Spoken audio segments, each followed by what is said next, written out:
ready naman po ang lahat. Tinatawagan ko na po ang ating buting Pastor Oscar Lahat.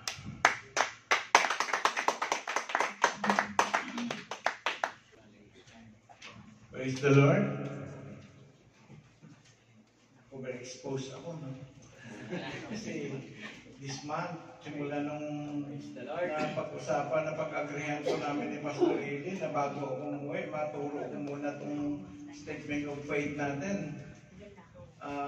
Tinanggal muna natin yung mga Bible exhortation. Instead, itinuro ko natin ang tungkol sa statement of faith natin, no? Anyway, ganito talaga, pag naglilingkod sa Panginoon, no, tanggapin po natin to dahil ito po ay pinangako natin na gagawin natin. No? So, bago tayo magsimula sa Word of God, ito lang, basahin ko lang. Ano nga yung sa Bible verse na tinuro ko sa tungkol sa Scripture? Ano nga yan? 1 Timothy chapter, ano yan? 3:16? 2 Timothy pala. Chapter 3:16. All scripture is inspired, is given by the inspiration of God, and it is profitable for doctrine. Ano pa? For reproof, for correction, and for the instruction of righteousness. Tama? So, bago tayo pumasok sa mensahe, alam mo si Franklin Roosevelt, na presidente ng Amerika, tinisting niya na kung yung mga tao na kanyang nasalimuha ay nakikinig talaga sa kanyang mga sinasabi. So one time may mga bisita siya, mga official ng government, may bisita na pumunta sa White House. Ang kalin niya, siyempre nandun siya sa entrance para i-welcome yung mga dumarating na mga tao. May mga head of state din ng ibang bansa, no? Tapos, nag-experiment siya. So bawat kinakamayan niyang tao, sinasabi niya, pinatay ko yung lola ko. Tapos, alam mo, ang mga sagot, good job! Yung sumunod naman, pinatay ko yung lola ko. Nakakamay sila sa presidente. Excellent! Wow, excellent.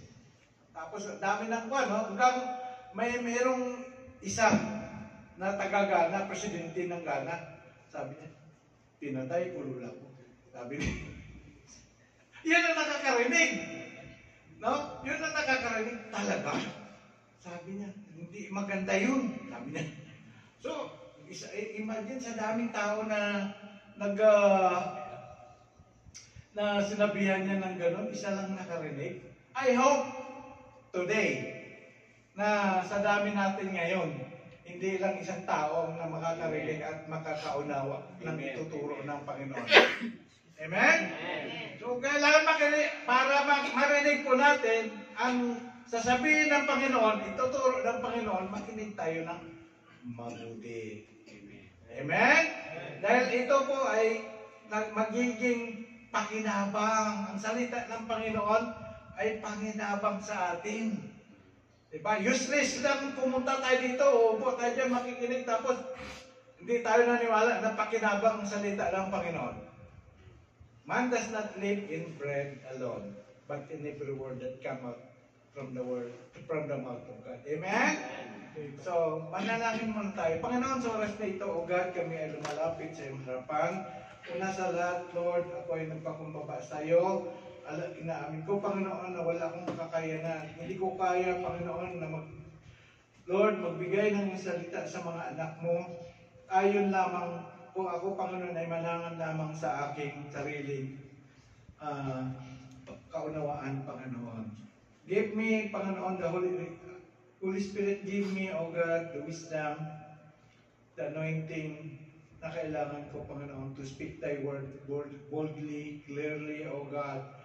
Lord, na unawaan ng mga anak mo, O God. Lord, I claim, O God, na walang hinder sa iyong pagtuturo sa araw na ito, Panginoon, Lord God. I claim, Panginoon, that every soul in this room today will be blessed by this message. Amen. Panginoon, we give you praise, we give you glory, O God, in the mighty name of our Lord Jesus Christ. Amen. Palakpakan natin siya. Glory to God. Actually, kami po kasama sila ni Pastor Ili, Kuya Juni, Kuya Ili, Kuya Jipoy, si Vince, Pastor Claudette, saka si Kuya Saldi. Kagabi po kami umuwi po, almost mag 2:30 na ng madaling araw yata, no? Alas 3 na ngayon. Alas 3 na, nagkaligaw-ligaw pa kami kasi mayroon po tayong dinedicate doon sa Palestine. So, nauna sila ni Jipoy.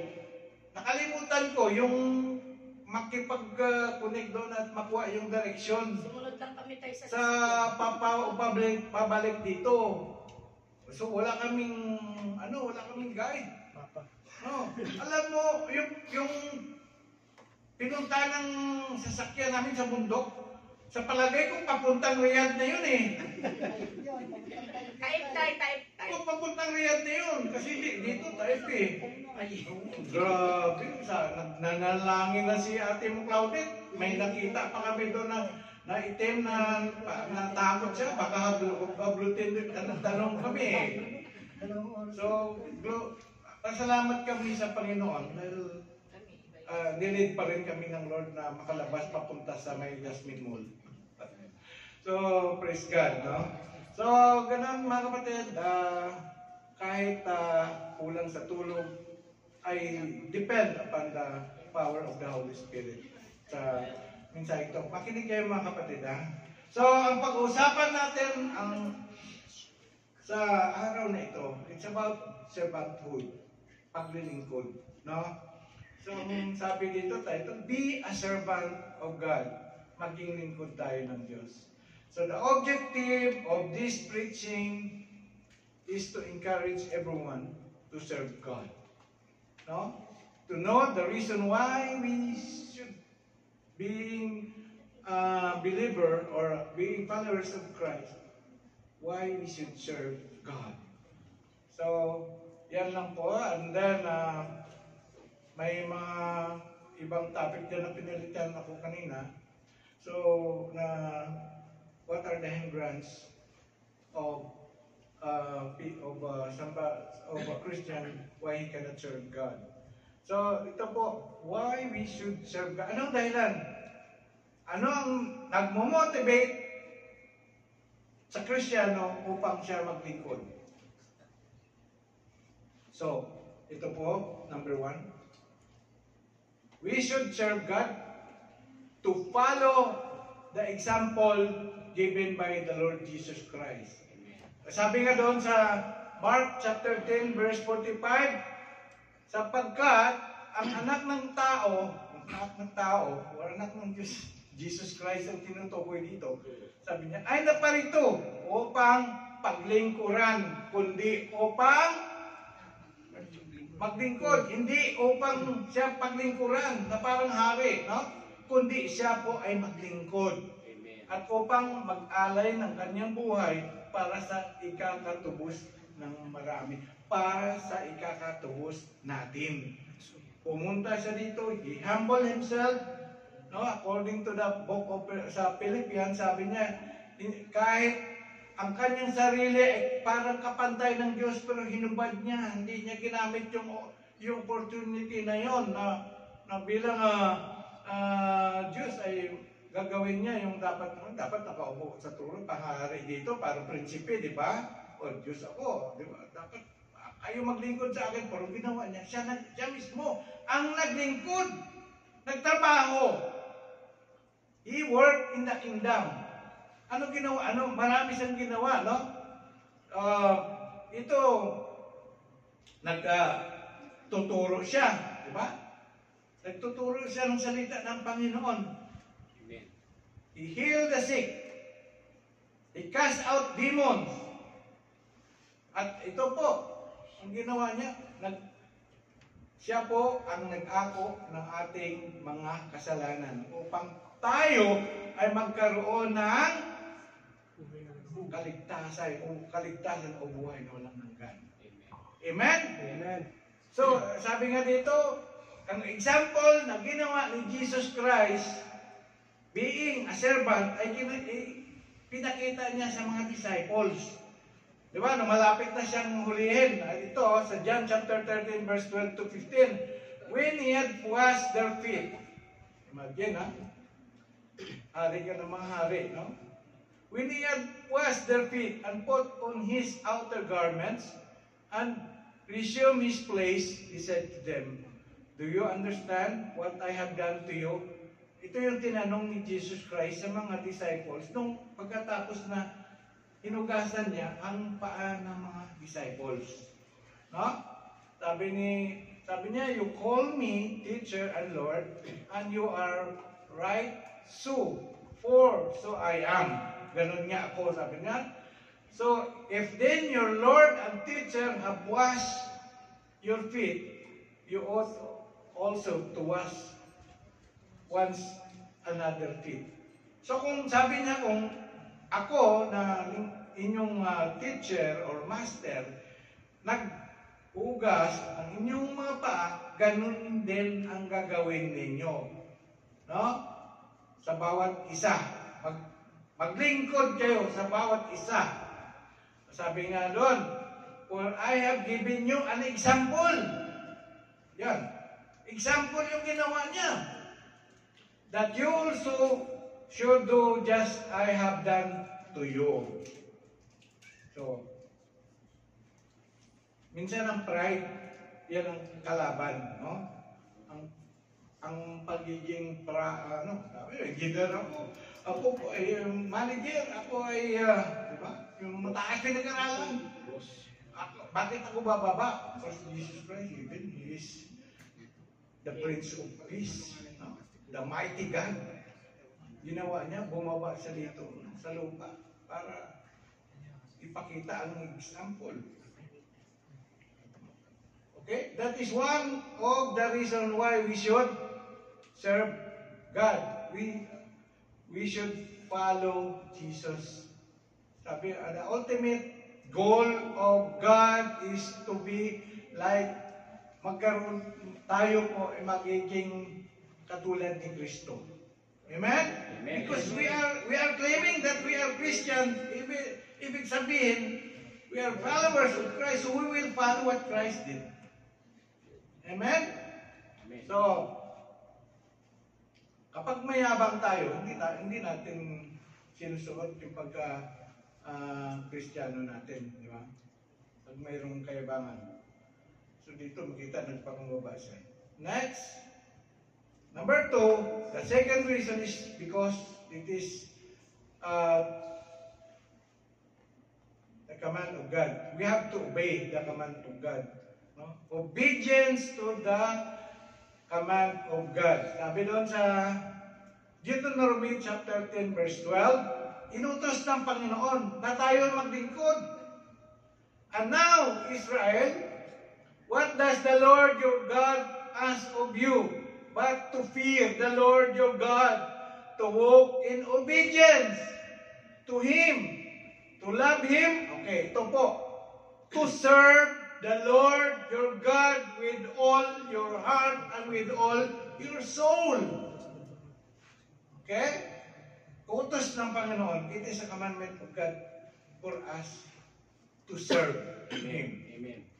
Okay, number 2, you shall serve the Lord your God and He will bless your bread and your water. Pag naglingkod pala tayo sa Panginoon, may pangako, may kasamang pangako. May kakambal na pangako, magandang pangako, no? And I will take sickness away from you. Amen. O yan. Diba? Okay. Matthew chapter 28 verse 18. Ito para sa ating mga Kristiyano. bago umalis si Jesus Christ, nag-utos din siya. Nagbigay din siya ng utos upang gagawin po hindi lamang ng mga at the time ng mga disciples, kundi tayo man sa panahon natin ngayon. No, sabi ito ni Jesus Christ mga disciples, dahil dito pagsiayon nga kayo at gawin ninyong mga alagad. Gawin ninyong mga alagad ang lahat ng mga bansa. Walang sinabi na selective nation lang. Lahat ng mga bansa. Amen. Go. No? Sabi niya, go. And preach the gospel to all nations. Tapos sabi niya doon, na sila'y inyong babautismuhan sa pangalan ng Ama at ng Anak at ng Espiritu Santo. Amen. Okay? Na ituro ninyo sa kanila na kanilang ganapin ang lahat ng mga bagay na inutos ko sa inyo. Na inutos ko sa inyo. Ganapin. No? At narito ako, sumasa inyo palagi hanggang sa katapusan ng sanlibutan. Hindi lamang niya pangako ito sa mga disipulo.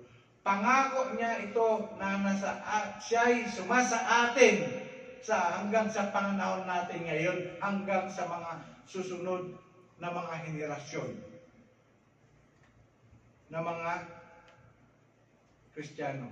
Utos niya na tayo po ay mag-preach ng gospel upang marami ang magkaroon ng buhay na walang hanggan. No? At i-disciple natin sila. Tuturuan natin sila. I-equip natin sila upang sila din ay mamunga, magiging disciple maker. No? Hindi lang taga-upo na walang ginagawa. Gusto ng Panginoon, all of us should be involved sa gawain. No? Ayaw niyang magiging audience lang tayo forever. Na taga-upo lang. Walang ginagawa. No? Ngayon mga kapatid, ang pangatlong reason o rason, dahilan kung bakit kailangan tayo maglingkod sa Panginoon ay to make the gift we receive from God useful. Magiging pakinabang ang natanggap nating mga regalo. Regalo, yung gift, no? No? Yung mga talents. Magiging useful, hindi makalawang. No? Ito, ano ba yung sinasabi ng Bible tungkol sa bagay na yan, tungkol sa gift? Each of you should use whatever gifts you have received, no, to serve others as faithful servants of God. No? God's grace in its various forms, we have different gifts. Ipakita ko sa inyo na natatanggap mula sa Panginoon. Hindi regalong tuwing may birthday, Christmas, na binibigay sa iyo. Iba ito. It is the spiritual gift that came from God na ipinagkaloob sa bawat anak niya. Sabi doon, no?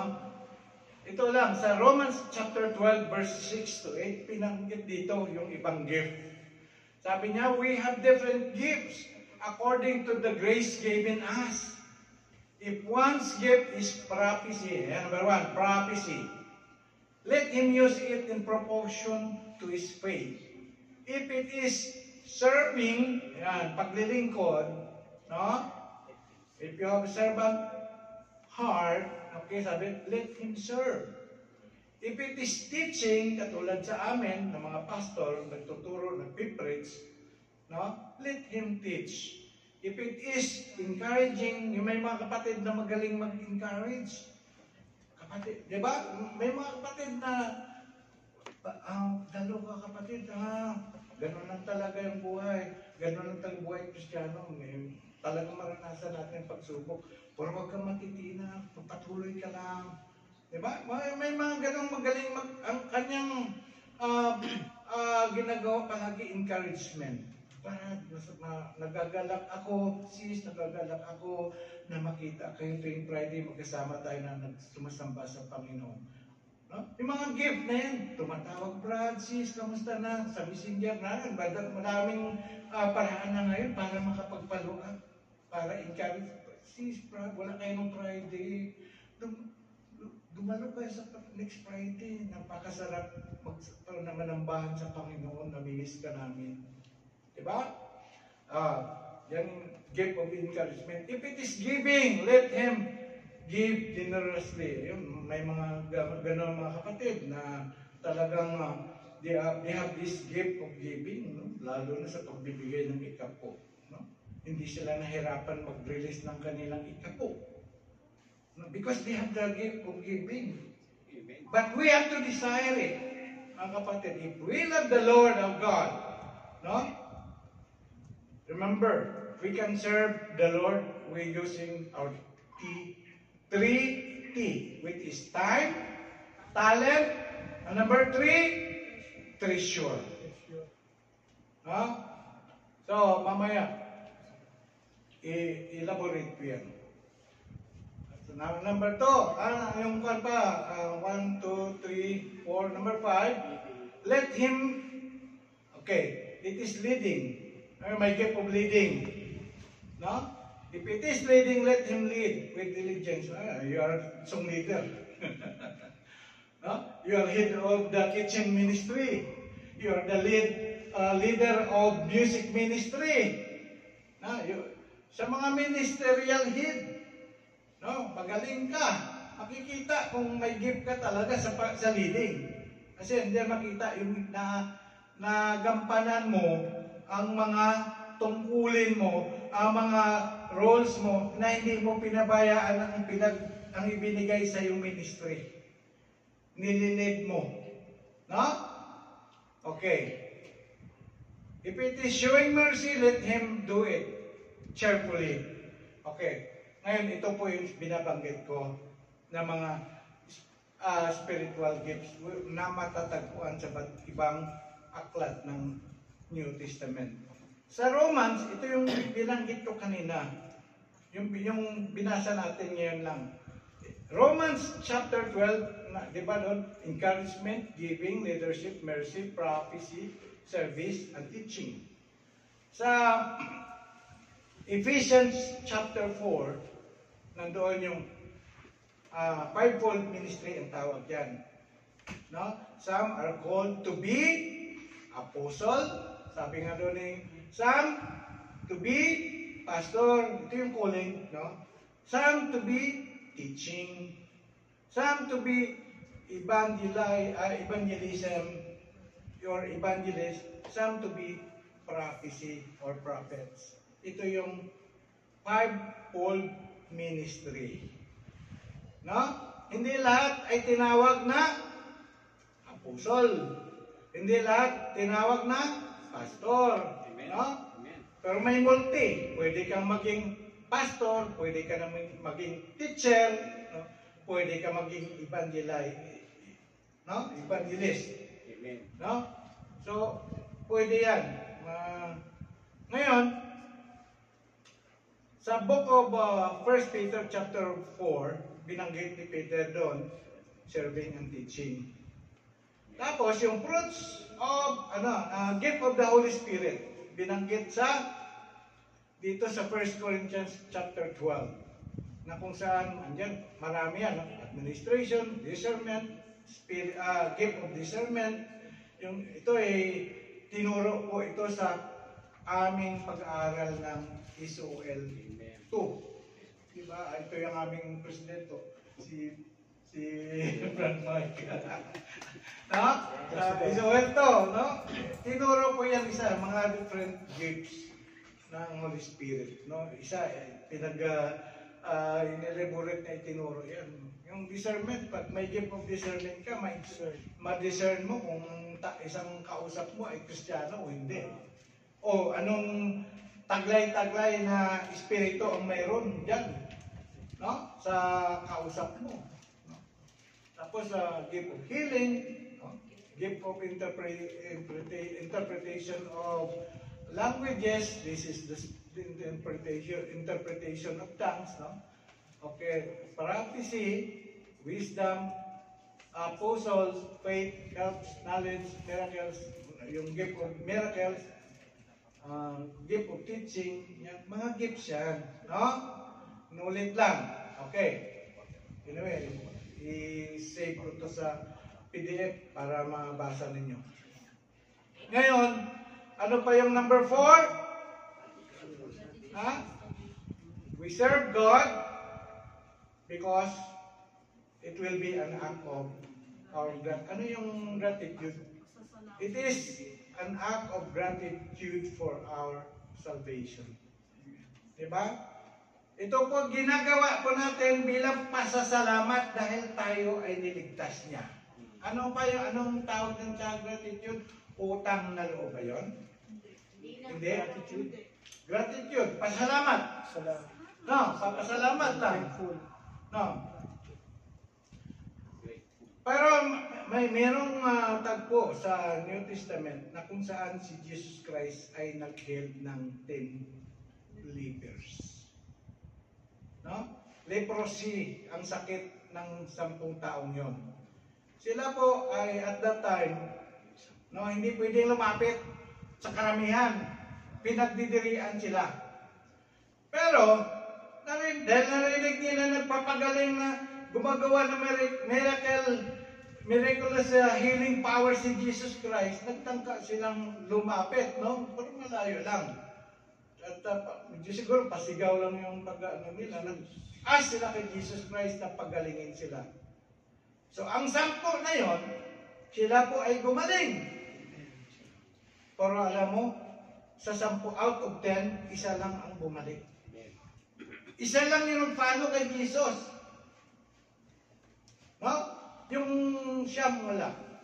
Pagkatapos na natanggap nila ang healing, kaliwali si Jesus Christ. You know, ang leprosy na ito, it stands for our sins. Ito ay sa panahon natin yung kasalanan po natin. Nandidiri. Nakakadiri yung mga kasalanan natin. Pero, maraming salamat sa Panginoon dahil pinagaling niya po tayo. Inalis niya po sa atin ang leprosy na yan. Amen? Amen? Ngayon, dahil po sa ginawa ni Jesus Christ sa atin, dapat lang po tayo magkaroon ng gratitude. Bilang papasalamat sa ginawa niya. Tingnan natin. But God proved His love for us in this. While we were still sinners, Christ died for us. Namatay si Jesus Christ sa cross. Tiniis niya ang mga hirap physically na kung saan siya ipinako sa cross. Ang kanyang kamay, 2 kamay, palad niya, at yung paa niya, tinusok pa yung tagiliran niya. Tiniis niya yun. Pinagyan pa siya ng kurunang tinik, tiniis niya yun dahil mahal niya po tayo. For God so loved the world that He gave His only begotten Son. John 3:16. Dapat ma-realize po natin yun, mga kapatid. Si Johnny, yung mga kumaten ng EGR, umiyak. Tama yung sabi ni Kuya Eli, iiyak kayo. Ang kwento nga niya, talagang umiyak siya. Hindi ko alam anong dahilan na pagkaiyak niya, baka inapakan ni Engineer yung paa niya. Pero mamaya magkakwento daw siya kung bakit daw siya umiyak. No? Tutulog talaga yung luha mo doon. Once na maging sensitive ka, ma-realize mo ang nangyari kay Jesus Christ. Kung napanood po natin ang passion na movie, makita po natin. Dapat tayo yun eh. Diba? Dapat tayo para sa ano eh. Dapat tayo yung ipapako. Dapat tayo yung suntukin doon eh. Hindi naman si Jesus Christ ang may kasalanan eh. Pero inako niya. No? Sabi niya, ako na lang para sa ano, wag na lang yung, wag na lang sila. No? So, mga kapatid, dapat ma-realize po natin yan. ang pag-ibig ng Diyos. Sabi, Christ died once for our sins. An innocent person died for those who are guilty. We are guilty of our sin. Christ did this to bring you to God. Ginawa niya ni Jesus Christ ito para tayo mailapit sa Diyos. No? When His body was put to death and His spirit was made alive. Ito na naman, John 3:16. Sino nakaka-memorize ng 1 John 3:16? Ito, 1 John 3:16 ito ha.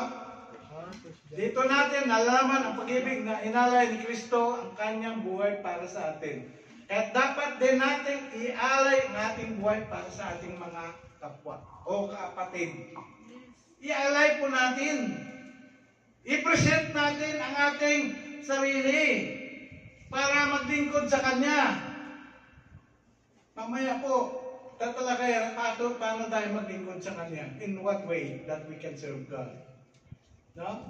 So, we believe, mga kapatid, we believe that God sent His Son, Jesus Christ, to die for our sins, offering our forgiveness and eternal life.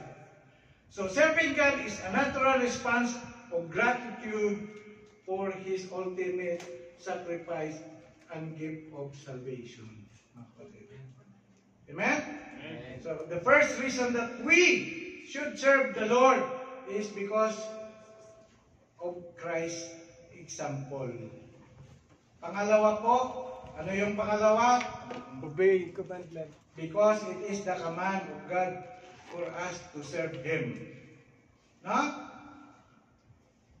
Number 3. Use God's gift. Because God has given us gift, and we must use it for His glory. Amen? Number 4. Gratitude. It is because of our gratitude to what He did for us. Amen?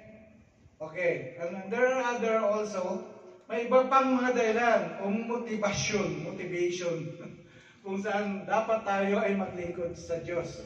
Ito ay dahil, number 1, ito po ay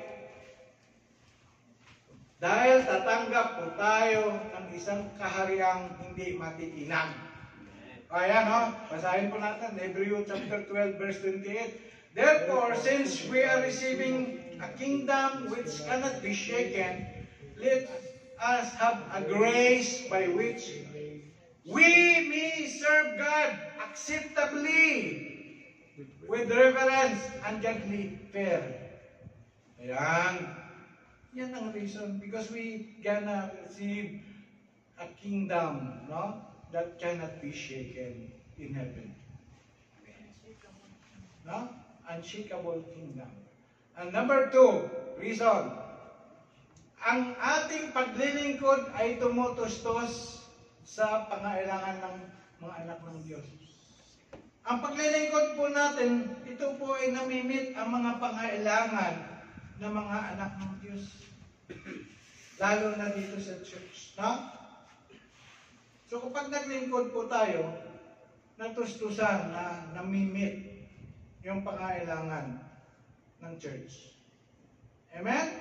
Amen. Number 3, ang ating paglilingkod ang nagpapatunay ng ating pananampalataya at nagiging daan sa pagpupuri sa Diyos ng iba. Yan, 2 Corinthians chapter 9 verse 13. At number 4, dahil nakikita ng Diyos ang ating ginagawa at gagantipalaan niya ang ating paglilingkod sa pag-ibig. O yan, ang Diyos ay hindi bulag, hindi bingi, He is an all-knowing God. Omniscient God. He knows everything what we did for Him.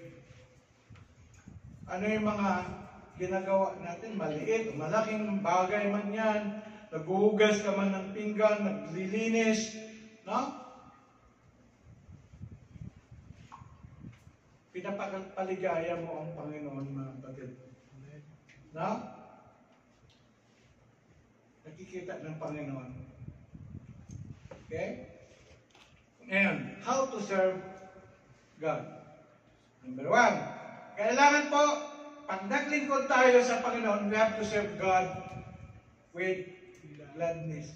Okay? Ano yung ibig sabihin ng naglilingkod po tayo na hindi nabibigatan sa puso, hindi napipilitan, hindi nagmumurmur, hindi nagrereklamo, kasi nagagalak po tayo. Masaya tayo, excited po tayo, kasi naglilingkod tayo kay Lord dahil mahal natin si Lord. Amen. Hindi natin iniisip na ang pinaglilingkuran natin, church, o tao, o si pastor, kundi iniisip natin, bawat ginagawa natin ito para kay Lord. Amen. Amen? So dapat i-cultivate natin sa puso natin, sa tuwing paglilingkod natin sa Kanya, we are doing the best. We are doing the best. Kasi ang commitment natin, ang pangako, ang vow natin, hindi kay pastor, hindi sa church, kundi kay Lord. Amen. Let your no be no, and let your yes be yes. Do not accept responsibility if you are not sure you can do it. Amen. Kasi si Pastor Eli or ang mga pastor, aasa sa iyo. Nagagawin mo yan. Because God that we serve, He is God of order. Kung ikaw nagtatrabaho sa kumpanya mo, at yung mga task or assignment na binigay ng manager mo, hindi mo ginawa, may kakalagyan ka. Much more that we are serving God. Amen? Amen.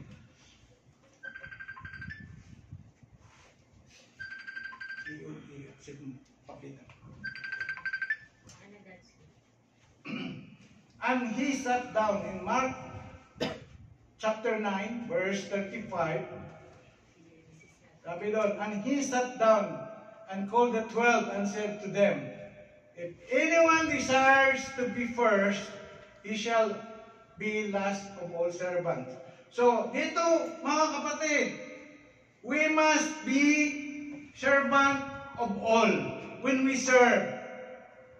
No? Hindi tayo nagsiserve for selected people. Hindi tayo, iwasan po natin na maglingkod lang sa mga gusto lang natin, sa mga kaklose lang natin. Amen? Walang dapat favoritism. No? Iwasan natin na magkaroon po tayo ng favoritism. No? We must serve all. And we must, dito mga kapatid, huwag tayo mag-ambisyon na tayo number one. Kasi dito, nung binanggit ito ni Jesus Christ, kasi yung mga disciple dati, parang sino yung maging malapit sa kanya eh, nasipsipan niya, di ba? Kasi meron pa kanya mother, gawin mong siya yung maging number one, di ba? So, ayan. Ano pa? We have to serve the Lord, your God, the Lord God with all your heart and with all your soul. Ayan, no? Hindi lamang yung love the Lord your God with all your heart, with all your soul, with all your strength. Dito, binanggit din dito, serve the Lord with all your heart and with all. Kasi kung naglilingkod po tayo na buong puso, buong kaluluwa, ang ginawa po natin, mga kapatid, sigurado, magandang performance natin para kay Lord. Amen? Amen? Kasi galing sa puso yung paglilingkod mo eh. Ang motivation mo, ang nagtulak sa'yo para gampanan o para maglingkod ay hindi labang magpakitang tao ka. Kundi ito, kahit walang nakakita sa iyo, ginagawa mo ang bagay dahil galing sa puso mo. Amen. Amen? Hindi mo na kailangan may magpuri sa iyo. Kailangan mayroong mag-appreciate sa iyo. Kasi bakit? Mahal mo si Lord, ang ginagawa mo galing sa puso mo at alam mo si Lord nakakita sa ginagawa mo. Amen? Ngayon, sabi niya dito sa Joshua chapter 24 verse 14, isa pa, paano tayo maglingkod kay Lord. Kailangan natin maglingkod kay Lord ng mayroong sincerity. Sincere! No, now therefore fear the Lord and serve Him in sincerity and in faithfulness. Ano yung mga babae? Tinitest nila yung mga nililigaw sa kanila, di ba? Kaya mga kababayan, di ba? Tinitest ninyo, totoo kaya itong pagliligaw ng mamang ito? Totoo kaya talagang mahal niya ako? Tinitingnan mo kung sincere ang nanliligaw sa iyo bago mo sabihin ang oo. Di ba? So dito mga kapatid, sincerity is very important in serving God. Amen. Gawin natin mga kapatid, maging sincero po tayo. Kasi kapag sincero po tayo, walang iwanan. Hindi pwedeng iiwanan natin. No? Hindi pwedeng iiwanan natin, pabayaan na natin.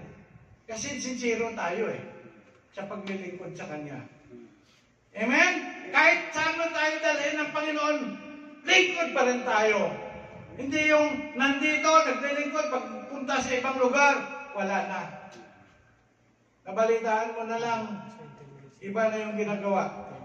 Amen? Pero ako nagpapasalamat sa maraming mga kapatid na raise up, tumanggap sa Panginoon dito sa TCFIM. Ako ay nagpapasalamat sa ibang mga kapatid na hanggang ngayon, makikita mo, mabalitaan mo, nagpatuloy na naglilingkod sa lugar na pinuntahan ako. Amen. Amen. Special mention is Kuya Pong. Si Kuya Pong, kung gaano siya kasipag na maglingkod dito sa Jeddah, ngayon sa Florida, nagpapatuloy pa rin siya sa music ministry. Amen.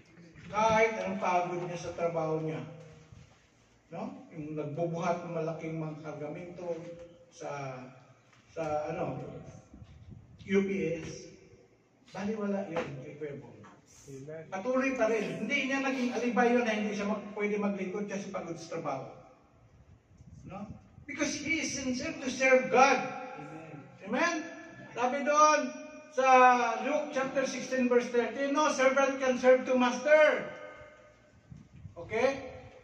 Or either he will hate the other one and love the other, or else he will hold to the one and despise the other.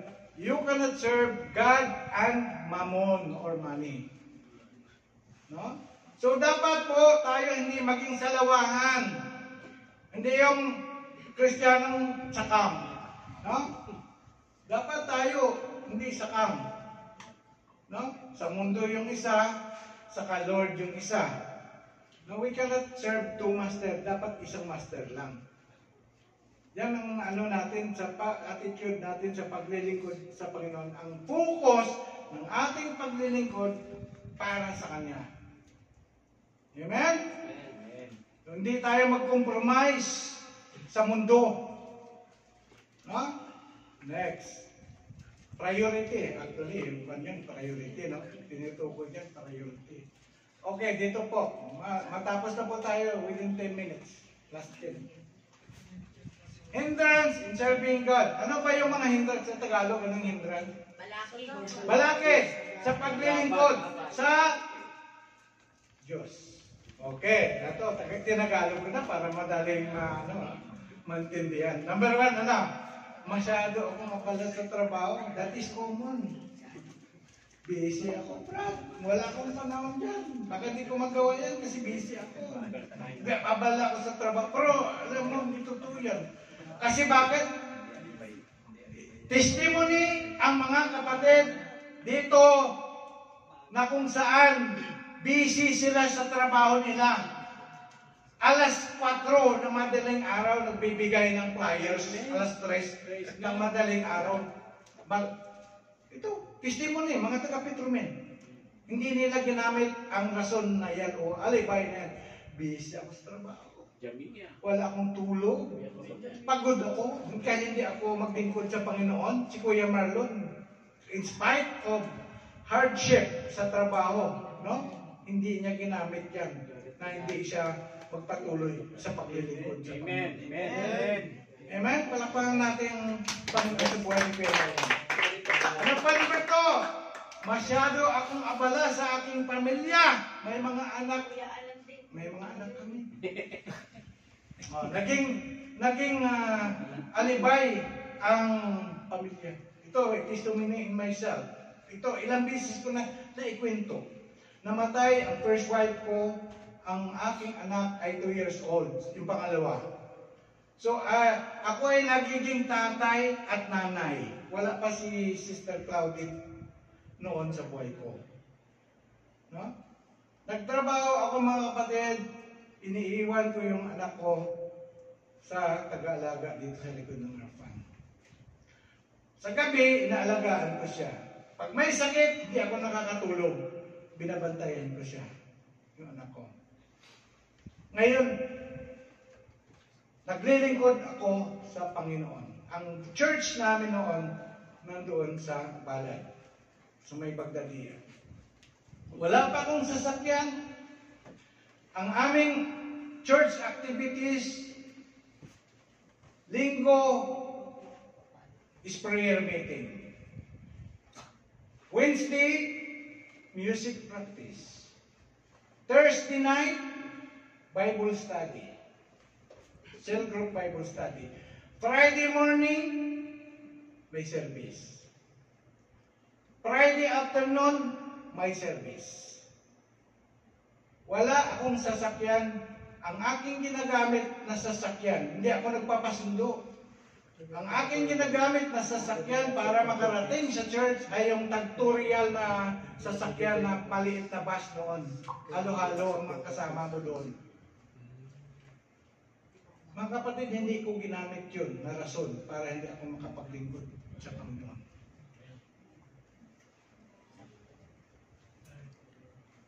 Walang, sabi ka, may mga tao na hindi naniwala sa saying na ito, na kapag gusto, maraming paraan. Totoo, may mga taong hindi naniwala dyan. Kapag ayaw, maraming dahilan.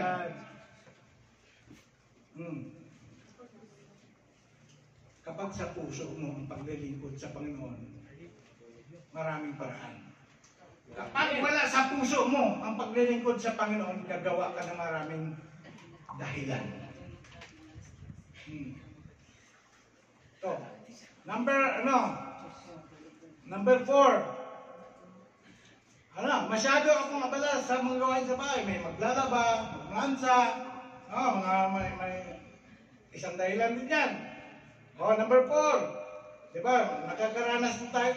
Inimbita natin, diba? Inimbita natin na dumalo. Anong kanilang alibay?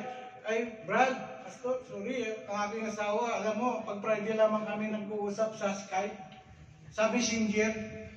Bakit? Isang araw ba kayo nag-uusap? Naging dahilan pa yun. Isang araw ba kayo nag-uusap sa Skype o sa Messenger? Grabe naman. Kung panahon noon na wala pa yung mga messenger na yan, may telepono, hindi ako maniwala talaga. Gagastos ka ng coin, napakaraming coin. Pwede. Pero sa ngayon, pwedeng gamitin yung alibay na yan. 24 hours kami naka-online ng misis ko eh. Yan. Number 5, hindi ko alam kung anong spiritual gift na ibinigay sa akin ng Diyos. Di ba, kailangan din may mga gift lang maglingkod eh. Bakit? Kailangan lang ba lahat ay may gift? Wala ka bang gift maglinis? Wala ka bang gift maghugas ng pinggan? Wala ka bang...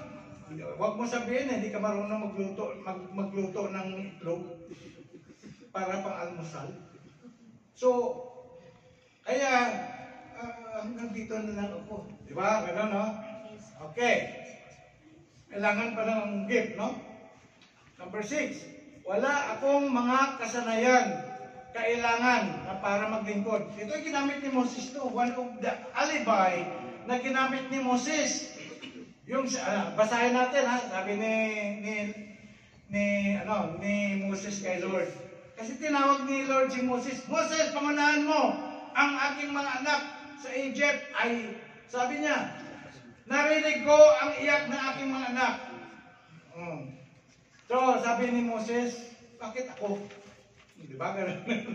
Bakit ako, Lord? Sabi, hindi ako marunong. Sabi niya, oh Lord, I have never been eloquent, neither in the past nor since you have spoken to your servant. I am slow of speech and tongue. Bulol ako. Ay, ginamit niya yun. Hindi ako marunong salita. Hindi ako eloquent. Hindi ko katulad ni Kuya Mike. Magaling mag-English. Praise God. Ako salamat. May Kuya Mike tayo dito. Praise the Lord. No? Tagalog lang ang alam ko. No? Walang problema, bro. Kahit mag-Tagalog ka, mag-Binisaya ka, mag-Ginilonggo ka, mag-Ilocano ka, magsalita ka, magpagamit ka. No? Si Kuya Marlon niya, kami, naintindihan na namin magsalita ng hangin. Hangin ng tao, yung sinasabi niya. Sanay na ako. Dati hindi ko, bakit hangin? Di ba hangin? Pero nakaka-bless yung kapatid. Okay, next. Ano pa ang mga dahilan?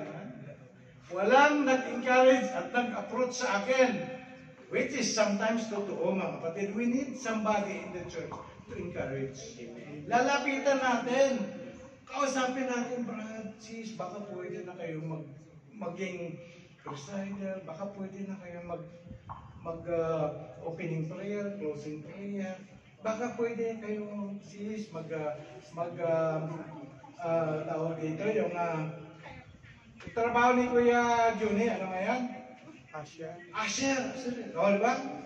Yan, walang gumaganap ngayon yan, no? Ngayon, pauwi na to. O Brad, baka pauwi na ako. Sabi ni Kuya Johnny, baka Kuya Randy, pwede kayo sa security. No? Diba ganun? So we need somebody to encourage. Okay? And then, ano pa yung number 13, naglilingkod ako sa ibang paraan. Sabi, naglilingkod naman ako sa ibang paraan na kahit wala dito simbahan naman. Usually narinig natin yan. Di ba? Wala problema. Okay lang sa akin. Kahit hindi na ako maglingkod dyan sa magtutulong dyan. Kahit hindi na ako tutulong din sa church. Marami akong ginagawa sa labas. Ginamit pa yung, may ginagawa kaming, yung tulong sa mga OFW. Gano'n, no? May ginagawa kami. Iba yung paglilingkod sa Diyos na sa loob ng church.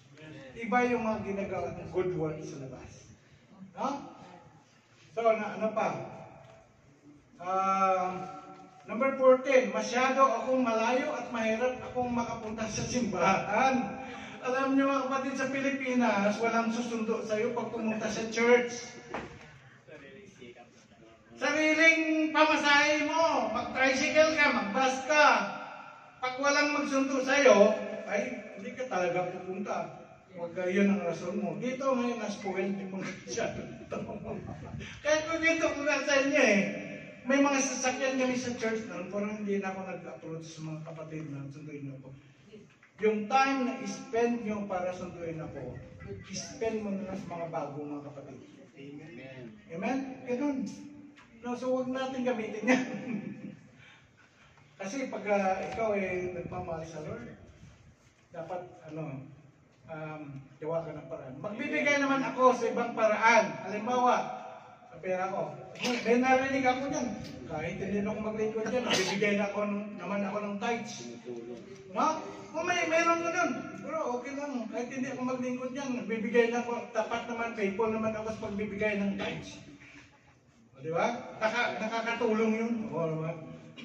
Number 16. Ang paglilingkod, ang ginagawa ng mga kabataan, mayroon silang oras at lakas. Tama yun ba? Matanda na ako. 65 years old ako. Hindi ko na kaya yan. Mahina na ang tuhod ko. Ibigay na lang, maghanap ko na lang pastor sa mga mas bata. Kaya nila yun. Pwede silang magpuyat, no?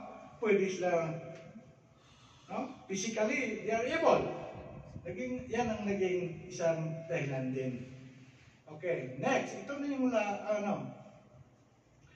If anyone comes to me and does not hate his father, mother, wife, children, brothers, sisters, yes, and even his own life, he cannot be my disciple. Disciples means you are going to be a servant of God. Amen. No? It's not a title. You are to do something for the glory of God. So, dito, hindi niya sinabi na i-hate mo yung father mo. Ang sinasabi niya, we must love Christ more than our loved one. Mas priority ang Diyos kaysa kanila. Amen. Kasi maging dahilan din yun, katulad nung magalit yung asawa ko, malaman niyang ako ay dumadalo sa bagay niya, sa church niya. Diba? May narinig na tayong mga ganon, which is totoo. No? Tapos, ayaw nga magpa-picture eh. Kasi baka daw sa Facebook makita na nagdumalaw sa church. Totoo yun. Oh, mapagkita ng asawa niya. Oh, yan. So, dito naman sa Luke chapter 9 verse 62, sinabi ni Jesus, walang sinumang humawak ng araro at tumingin sa mga bagay sa likuran, karapat-dapat sa pag-ari ng Diyos. Kung ikaw naglilingkod, no? Nag-araro ka, at, no? Ano pa yung mga niisip mo sa iwanan mo yung ginagawa mo? Kasi it speak of priority. Okay, next. Ito na yung pinaka-last. Kasi nag-times up na eh. Ayan, ito na pinaka-last. Mayroon po, marami pa to eh, dapat eh. No? Pero na-estimate ko naman. Sabi, there is a consequence, no? Of not being useful. There is a consequence of not being fruitful. Mayroong consequence pag hindi tayo magiging kapakinabang. Ito, example, ang ginawa ni Jesus Christ sa fruit of, ano yan? Igos ba yun? Big tree. Fig tree, na kung saan si Jesus Christ at that time gutom. At basahin na lang natin, the following day, when they came from Bethany, he was angry. Angry. Kuya Marlon, he was angry. Angry. And seeing in the distance a fig tree in the left, he went to see. He could find anything on it. Tinignan niya kung mayroon siyang makikitang bunga. No? When he came to it, he found nothing but leaves only. No? Leaves, dahon lang. For it was not the season for figs. No? So, ano nangyari? Verse 14, and he said to it, may no one ever eat fruit from you again. At nung sa sumunod na mga talata, nung bumalik ang mga disciple, dinaanan nila ang fig tree. Di ba natuyo yung dahon? Oh. Ito pa. Luke chapter 19 verse 24 to 26. And he said to those who stood by, take them. Ito yung the parable of the wicked servant, unfaithful servant. Yung mayroon siyang binigay, aalis yung haring ito eh. Tumawag ng 3 alipin. Yung unang alipin, binigyan niya ng 5 minas. Pangalawa, binigyan niya ng 2 minas. Yung pangatlo, 1 mina. So, nung umalis yung kanilang amo, ang mayroong 5 at yung 2, nakareceive ng 5 at 2 minas, ginawa nila, ninegosyo nila. Nagdoble yung kanilang, yung minas na yun. While yung nakatanggap ng 1 mina, ang ginawa niya, nilibing niya. Hindi niya binenture sa business. So, dito, sabi niya, nagalit yung hari, no? Sabi, take the mina. Take the mina from him and give it to the one who has 10 minas. And they said to him, Lord, he has 10 minas. I tell you, to everyone has more will be given, but from one who has not, even what he has will be taken. Sabi niya, Lord, meron na siyang 10 mina eh. Ba't mo kukunin niyo? Diba? Parang gano'n. But kailangan sa kanya ibibigay. Kasi, ano mo bakit? Sabi ng Lord, sino mang mapagkatiwalaan sa maliit na bagay, ay mapagkatiwalaan sa malaki. Kaya ganun ang prinsipyo ni Jesus Christ. So, He decided to give the mina to the faithful one. Amen. So, ganun mga kapatid, if we are not faithful, if we are not productive, if we are not fruitful, if we are not usable, mayroong consequence. Mayroon pa dyan, marami yan, pero itong dalawa lang ang aking nilista kasi baka susobra na ako sa oras. No? Wala na pala. I hope na mayroon kayong napupulot Amen. dito sa Word of God. Aking inilahad na galing kay Lord. Amen? So tayo ay samahan ninyo muna ako sa closing prayer. Panginoon, maraming salamat, O God, sa hapong ito na kung saan, Lord, malaya, Panginoon, na tinuro mo sa amin, sa mga anak mo, Panginoon, ang salita, Panginoon, na kung saan, Lord, itong encouragement for your people to serve you. So, God, I pray, silyuhan mo, ng banal mo na dugo ang mga salita na ito, na aming mga narinig, na hindi ito nanakawin ng Diablo. Na ito ay mapamuhay namin, Panginoon. It will add to our commitment to you, to our passion to serve you, to our Lord, na dapat, Panginoon, ikaw ay paglingkuran, Panginoon. Dahil sinabi mo, Panginoon, na whatever we do, O God, we have to do it for your glory. At nais mo, Panginoon, kami aware na ang lahat ng aming ginagawa, Panginoon, Lord, yan ay nakikita mo. I-bless mo, Panginoon, ang mga anak mo. And I pray that more workers, Panginoon, will be added, Lord, to commit and have the heart to serve you in your vineyard, O God, in this church, O God, TCFIM. I pray, Panginoon, sa pagkatapos ng mensaheng ito, may mga kapatid, Panginoon, na mag-volunteer, Lord, to be involved, Lord, sa mga gawain dito sa aming church, O God. Maraming salamat, Panginoon, Lord God. Ito, Panginoon, ay hiningi namin sa pangalan ng Ama at ng Anak at ng Diyos na Espiritu Santo. Ang lahat ng mga anak ng Diyos na nakinig na kanyang salita ay magsabi ng Amen. Amen.